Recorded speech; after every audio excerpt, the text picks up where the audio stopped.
My name is Ruby, and I came into this world as an apparent afterthought, 12 years after my eldest sister Sarah and 10 years after Emma. By the time I was forming my first coherent memories, they were already deep into their teenage years, more interested in boys and makeup than playing with their baby sister. Our house in suburban Minnesota was always filled with the echoes of my parents' pride in their older daughters.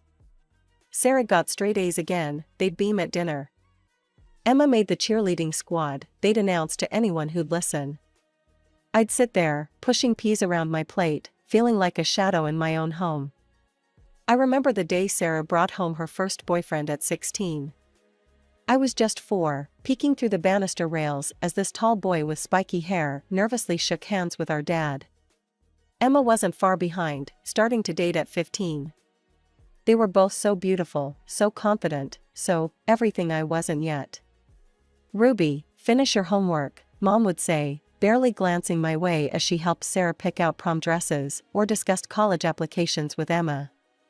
I learned early on to be self-sufficient, to do my own thing, to not need the attention that seemed permanently focused on my sister's achievements. "Did you hear?" Mom burst into the kitchen one morning when I was 7. Sarah got accepted to Northwestern. The news was followed by celebratory pancakes, while I sat in my usual spot, invisible as always. Emma left for college 2 years later, and suddenly, I was alone in a house that felt both too empty and too full of their lingering presence. Their rooms became shrines to their past lives, trophies, photos, and memories preserved exactly as they'd left them. Meanwhile, I carved out my own space, learned to find comfort in solitude, and tried not to mind when every conversation somehow circled back to my amazing older sisters. The real turning point came when I was 15. Sarah, now married and living across town, gave birth to her first child, a boy named Tyler. I still remember the day she brought him home from the hospital, everyone cooing and crying, my parents practically floating with joy at becoming grandparents. "You'll be such a wonderful aunt," Mom said, squeezing my shoulder. Looking back now, I realize that was the moment everything started to shift, though I couldn't have known it then. At first, I was genuinely excited about being an aunt. Tyler was adorable, and I loved making silly faces at him while Sarah and Mom chatted over coffee.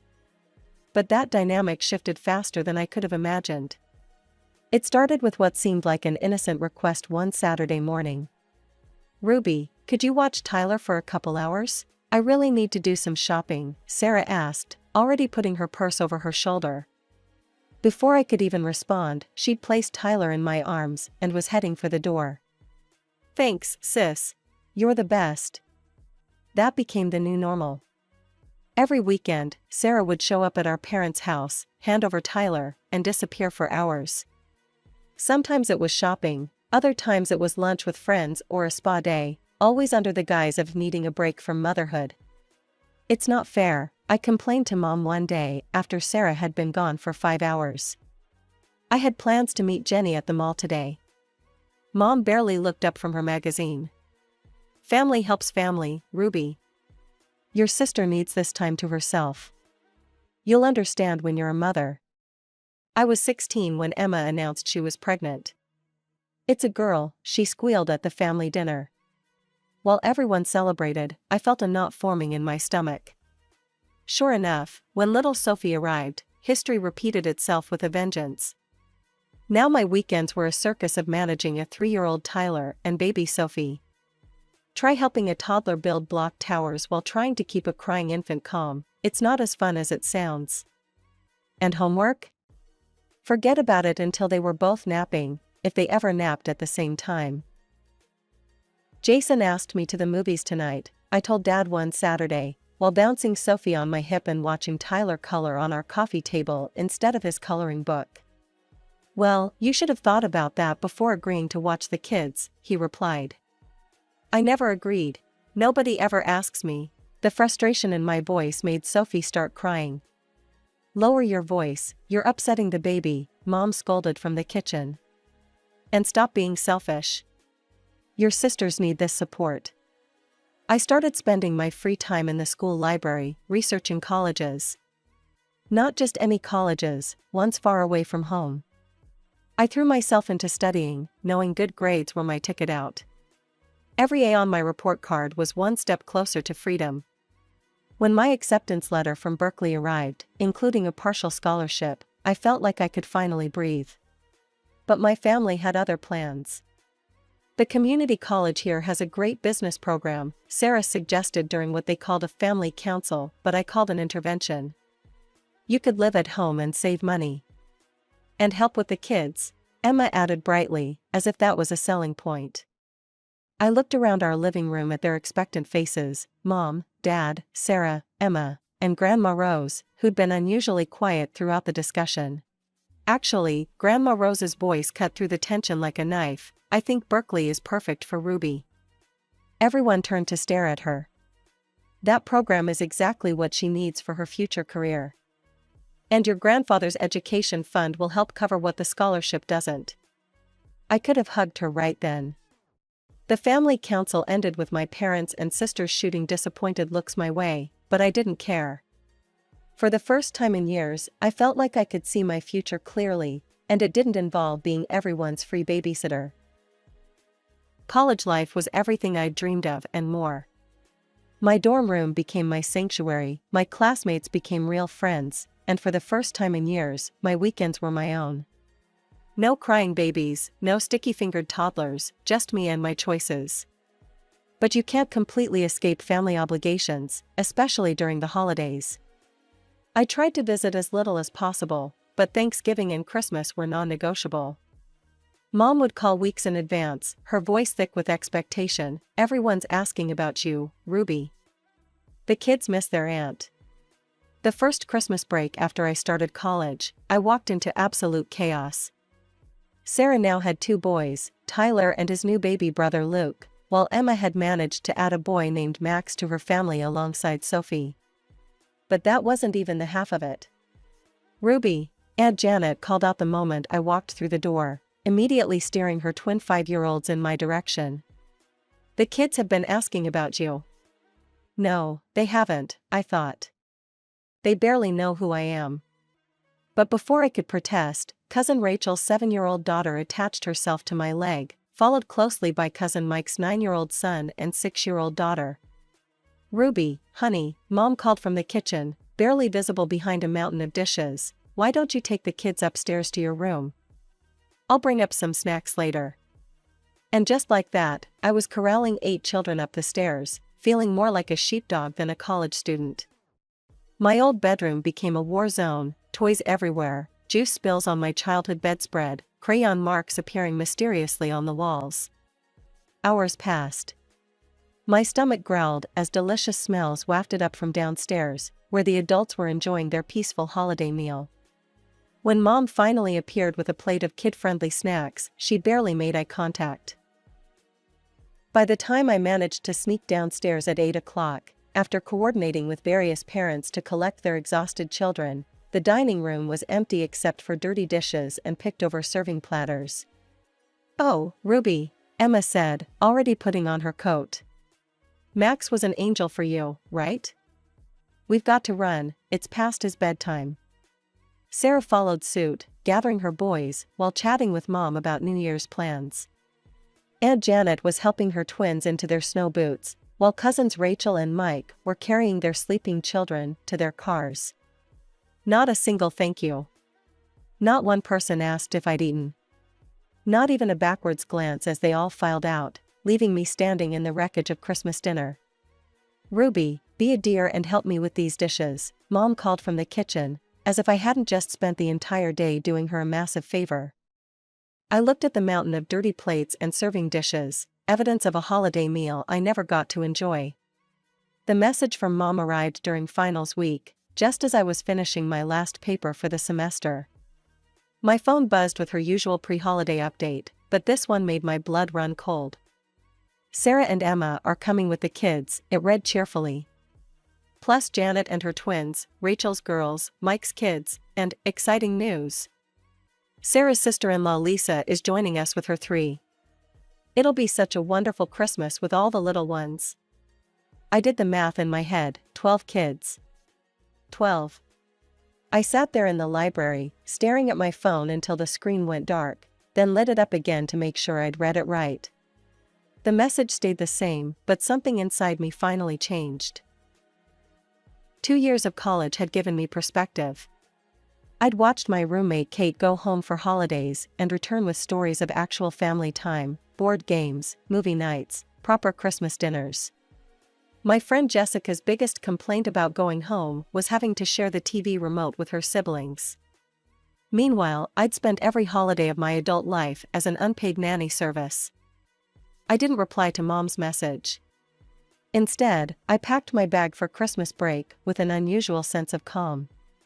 For the first time, I wasn't dreading the holidays because I was going home with a plan. The days leading up to Christmas were deceptively normal. I helped Mom in the kitchen, breathing in the familiar scents of her signature dishes, pot roast, honey-glazed ham, and her famous apple pie. I decorated the Christmas tree, carefully hanging the ornaments I'd made in elementary school alongside the fancy glass balls Mom reserved for the front of the tree. Christmas Day arrived with a flurry of activity. Cars began pulling into our driveway one after another, each bringing more chaos than the last. Sarah arrived first with her boys, now 5 and 3, followed closely by Emma with Sophie and Max. Lisa, Sarah's sister-in-law, showed up with her 3 kids, all under 7. The rest of the relatives poured in after them, each family adding more children to the growing crowd. I watched from the corner of the living room as the noise level rose steadily. Sarah made her way toward me, her youngest balanced on her hip while the older one tugged at her sleeve. "Ruby," she called out with that familiar tone, the one that meant she was about to pass off her parental duties. "The boys have been so excited to see you. They can't wait to play with their favorite aunt." She was already nudging them in my direction, the same way she had 100 times before. But this time was different. This time, I stood my ground and looked her straight in the eye. "No," I said, my voice steady, despite my racing heart. "I'm not watching the kids today. I'm here to enjoy Christmas like everyone else." The room didn't exactly fall silent, there were too many children for that, but I could feel the ripple of shock move through the adults. Sarah's mouth dropped open. Mom froze in the doorway with a plate of cookies. Dad looked up from his newspaper with raised eyebrows. "But who's going to watch all the kids?" Emma's panicked voice carried across the living room as I turned toward the stairs. I glanced back just long enough to see Mom's helpless shrug and the bewildered looks on everyone's faces. The sight almost made me laugh, they looked like someone had just told them Christmas was cancelled. My feet carried me up the familiar stairs, past the family photos marking my sister's many achievements, and into my childhood bedroom. The soft click of the door closing behind me felt like the period at the end of a very long sentence. I flopped onto my bed, the same twin bed I'd had since middle school, and let out a long breath. Downstairs, I could hear the muffled sounds of chaos, adult voices rising and falling, children crying, the occasional thump of something being dropped or thrown. Can you believe her? So selfish. In my day. The fragments of conversation that filtered up through the floor made me smile. Let them talk. Let them finally face the reality of watching their own children. My phone buzzed with a message from Kate. "Did you do it? Did you finally stand up to them?" "Operation Freedom is in progress," I typed back. "Currently hiding in my room while they figure out how to parent their own kids." A knock on my door interrupted my texting. "Ruby?" Mom's voice was trying for concerned but landed somewhere between annoyed and desperate. "The children are asking for you." I didn't move from my comfortable position on the bed. "I'm busy, Mom." Her sigh was audible through the door, followed by the sound of her footsteps retreating down the hallway. I returned to my phone, joining a group chat with my college friends who were providing running commentary on their own family Christmas dramas. Jessica's uncle was drunk again, Mike's grandma was asking when he'd find a nice girl, Kate's brother had brought home a surprise girlfriend. 2 hours passed like this, in peaceful rebellion. My phone buzzed constantly with messages of support from friends who'd heard me complain about holiday babysitting duty for years. The chaos downstairs eventually settled into a different rhythm, one that didn't include my participation. When I finally descended the stairs for dinner, you'd have thought I'd risen from the dead, judging by everyone's expressions. Aunt Janet actually dropped her fork. Cousin Rachel's mouth hung open mid-sentence. I scanned the dining room, noting Emma's conspicuous absence. Through the doorway to the living room, I could see her attempting to organize some kind of game with the children, her usually perfect hair coming loose from its elegant updo, a stain of unknown origin on her festive sweater. Taking my seat at the adult table, a first in recent memory, I surveyed the spread before me. Everything was still hot, still fresh, still waiting to be enjoyed. No lukewarm leftovers, no picked-over remnants, no half-eaten children's portions. I could feel the weight of disapproving stares as I filled my plate with Mom's honey-glazed ham, Aunt Janet's sweet potato casserole, and Cousin Rachel's famous green bean dish. The clinking of silverware against plates couldn't quite mask the tension in the room. I was halfway through enjoying my first proper holiday meal in years when Sarah finally snapped. She'd been watching me eat with the kind of intensity usually reserved for nature documentaries about predators and prey. "Well," she announced to the table at large, her voice dripping with sarcasm, "looks like someone's gotten a little too big for their boots at college. Seems they've forgotten all about sisterly duties." I took my time with my spoonful of mashed potatoes, deliberately licking the spoon clean before responding. "The food really was excellent when you got to eat it fresh." "Funny thing about sisterly duties," I replied, keeping my voice level and calm. "I don't remember seeing free babysitter in any sisterhood manual. Maybe you could point that chapter out to me? Right after the part where parents are supposed to watch their own children?" The gasps around the table would have been comical if they weren't so genuine. Aunt Janet actually clutched her pearls. I hadn't known people really did that outside of movies. Cousin Rachel was suddenly very interested in her green beans, while Uncle Mike seemed to be trying to disappear into his dinner roll. Mom and Dad exchanged that special look they had, the one that meant they were disappointed but didn't want to cause a scene. Dad's fork was frozen halfway to his mouth, and Mom's smile had gone tight around the edges. But instead of the lecture I expected, Mom cleared her throat and asked Uncle Mike about his new job. The conversation stuttered back to life, though everyone kept shooting glances my way as if expecting me to sprout a second head. I just kept eating, savoring every bite of food that hadn't been picked over by tiny hands or gone cold while I changed diapers. About 20 minutes into dinner, Emma appeared in the doorway, looking like she'd been through a war. Her Christmas sweater was now sporting what looked like juice stains in addition to the earlier unknown substance, and her hair had completely escaped its elegant updo. "Sarah," she called, her voice carrying a hint of desperation. "Could you?" Sarah shot me one last withering look before pushing back from the table. The sisters exchanged places, with Emma practically collapsing into the vacated chair. She looked exhausted, the kind of bone-deep tired I'd been feeling every holiday for years.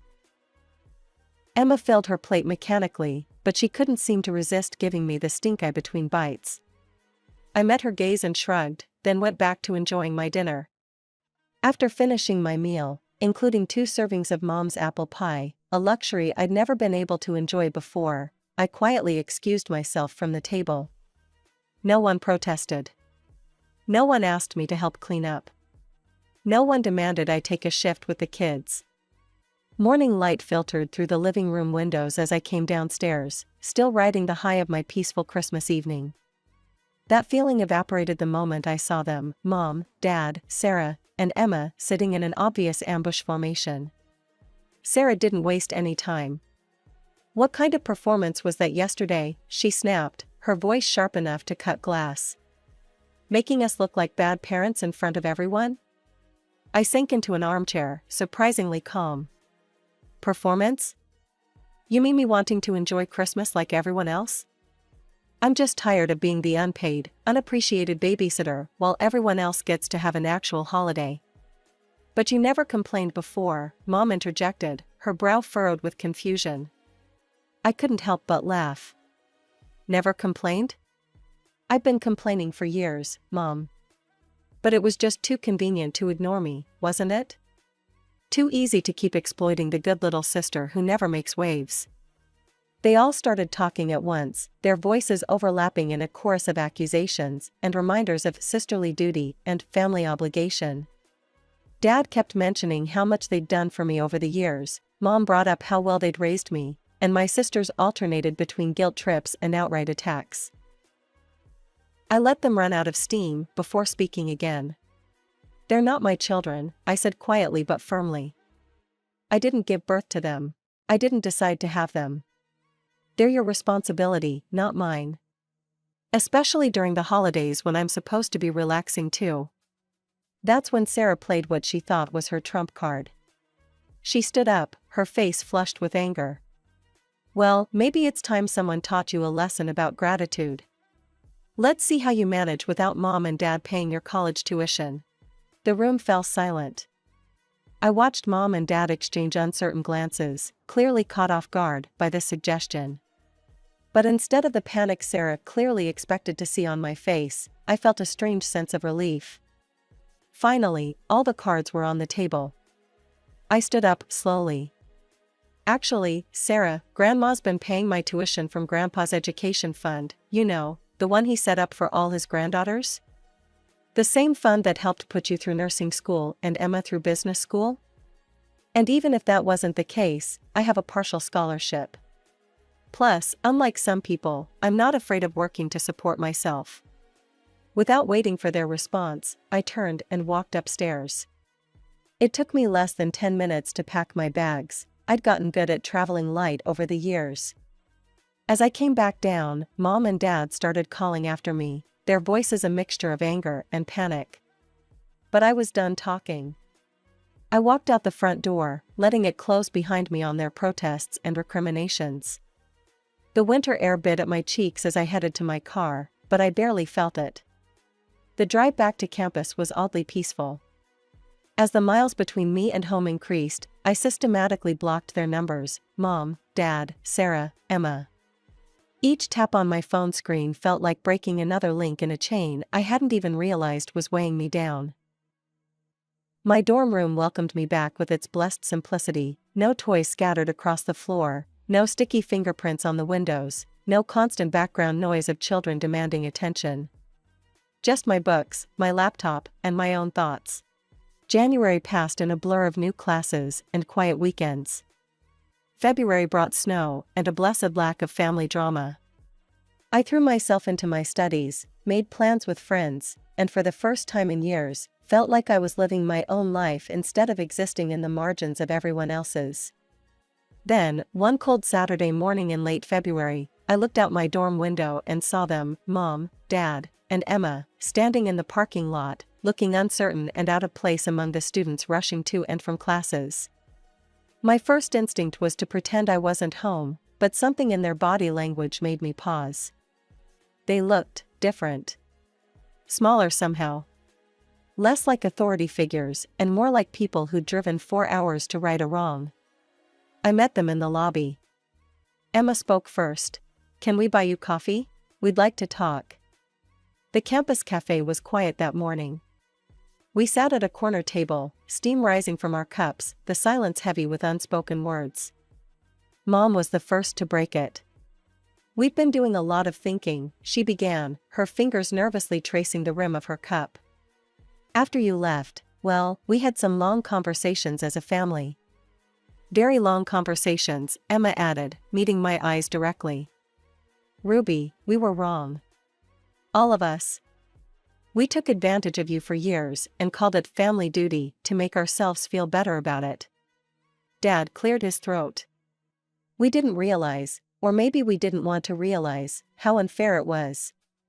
You deserved your own holidays, your own time. You deserved to be treated like an adult, not the family babysitter." I took a long sip of my coffee, letting their words sink in. "What about Sarah?" Emma sighed. "Sarah, she's still processing. You know how she is, she has trouble admitting when she's wrong. But the rest of us, we want to do better. Things will be different now," Mom promised. "No more pushing the kids on you. No more expecting you to give up your holidays. We want you to come home because you want to, not because you're needed for childcare." I studied their faces, the sincerity in Mom's eyes, the regret in Dad's expression, the openness in Emma's posture. "Okay," I said finally. "I believe you." That evening, after they'd left, I unblocked their numbers. Within minutes, I had a text from Emma, "Miss you, little sis. For real this time." The following months brought a new normal. I visited home some weekends, and it was actually pleasant. When Emma brought her kids, she watched them herself or hired a babysitter. Mom stopped trying to orchestrate family bonding moments that always seemed to end with me in charge of a pack of children. Sarah and I still haven't spoken. Sometimes I see her posts on social media, pictures of her boys growing up so fast. Part of me hopes that one day she'll realize what she did wrong, that she'll reach out first. Until then, I'm at peace with the distance.